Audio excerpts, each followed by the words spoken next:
All roads lead to Rome. That's what the Romans used to say. And it may be true today as it was thousands of years ago.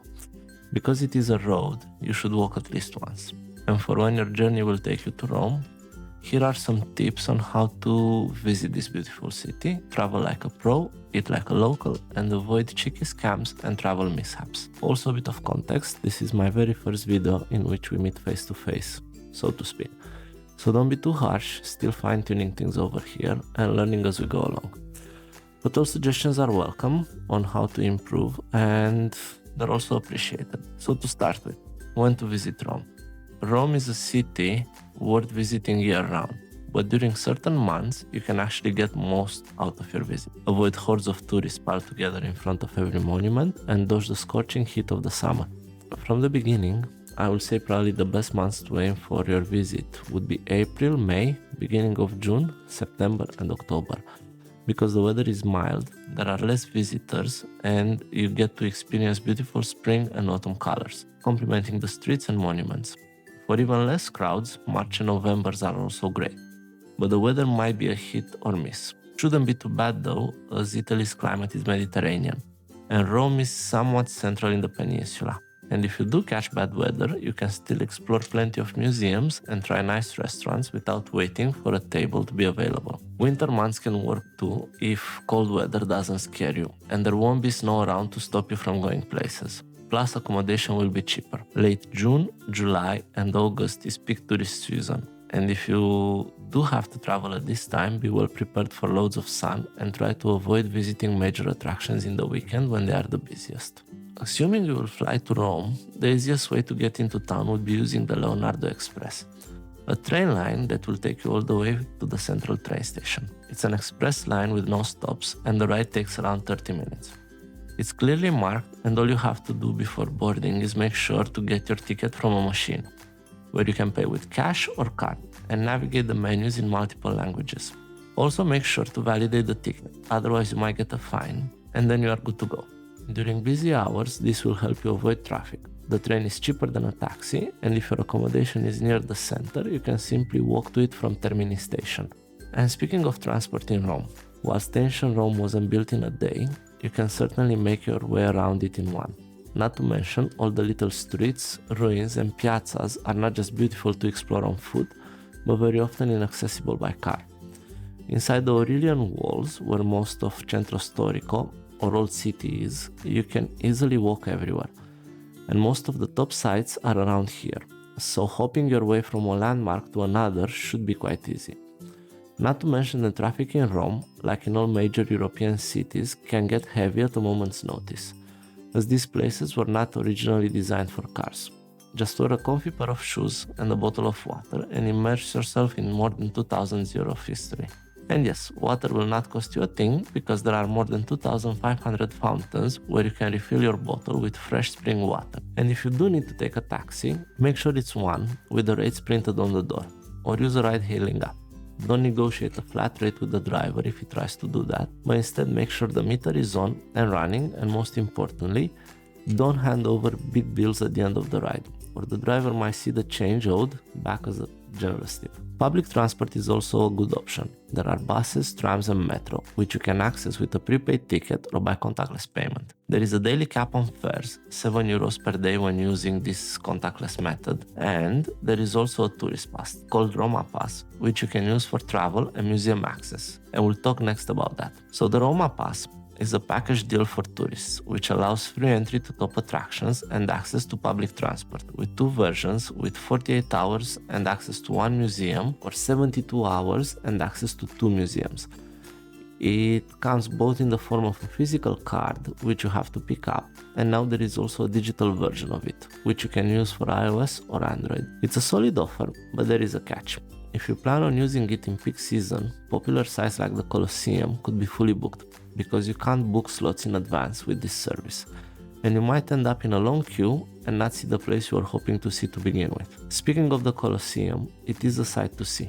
An ancient monument, testament to a time when brutality was entertainment and Roman engineering was at its peak. The Colosseum is part of an ancient complex, including the Roman Forum and the Palatine Hill. And the great thing is, you can book online in advance, avoid queuing, and grab a time slot that works for you. And with one ticket, you can package all these monuments into one visit. Then there is the Vatican museums, which include Renaissance gems, the Sistine Chapel, and amazing sculptures. Booking a guided tour through here could be a great idea, because the collections are vast and navigating them could be hard and confusing if you want to understand their context and not be shuffled from one gallery to another. Also, considering the religious aspect of the Vatican, it is the capital of Catholicism after all, there is a dress code to follow. No flip-flops, short pants or short dresses, and no bare shoulders.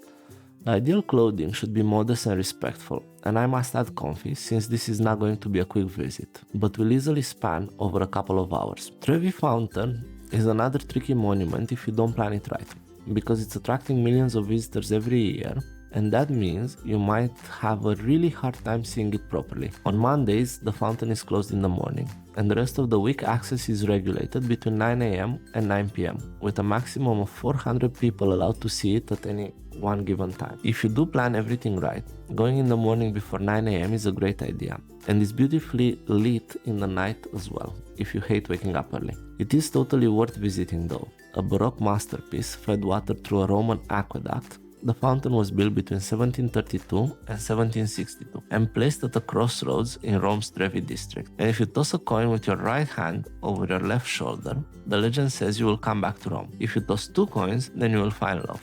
And if you add 1 more, then you will get married in Rome. Plus, every coin collected from the fountain is used to fund charity projects, and more than €1 million are raised every year. I'd also like to mention Rome's historical center is filled with monuments, Roman ruins, churches, and art lurking around every single corner. So don't focus only on the big attractions. Some worthy sites include the catacombs, baths of Caracalla, obelisks scattered around the city, Via Appia, Copede neighborhood, Church of Santo Stefano, Aventine Hill, and the Park of Aqueducts, to name just a few. Eating in Rome is an experience in itself, since Italian cuisine is famous, and within it, Roman cuisine has a special spot of its own. Typical ingredients like pecorino romano and guanciale are from here, as well as famous dishes like carbonara, amatriciana, cacio e pepe, or supli, a street food made from rice, and that's just to name a few. But in order to avoid tourist traps and overpriced restaurants, my advice would be step a bit away from the tourist spots.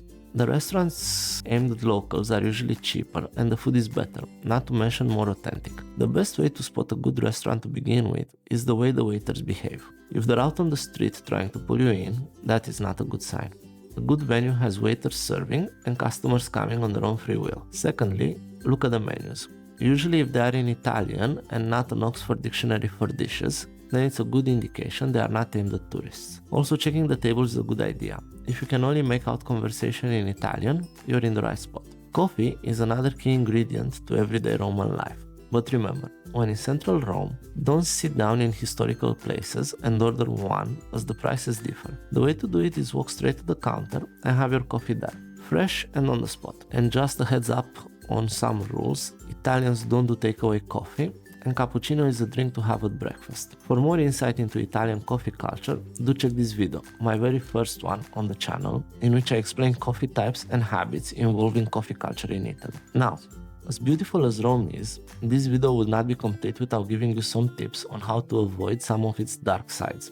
Because, like all major cities, it has that as well. I am talking, of course, about scams and theft, since some people are here admiring your wallets more than the beautiful views around. First one to avoid, as soon as you arrive, are ticket helpers around the machines issuing them. They operate by approaching you and offering to help complete your purchase. They seem to be good people offering help to tourists in need, but in reality they are hustling, and after pressing a few buttons, they begin asking for money in return. This is an incredibly common scam reported in Rome, and you should be aware of it. Simply decline their help as soon as they approach you. Keep cash out of sight, and if you do need help, find a ticket counter or look for someone wearing a uniform and an official badge. There is also a pickpocketing wave sweeping through Rome, and thieves operate mainly around big attractions, crowded buses and train stations. They are skilled and efficient, and they take advantage of unaware tourists that are distracted by the views or traveling in a hurry. The best way to avoid falling victim to them is to, first and foremost, be aware they exist, and don't lose sight of your valuables.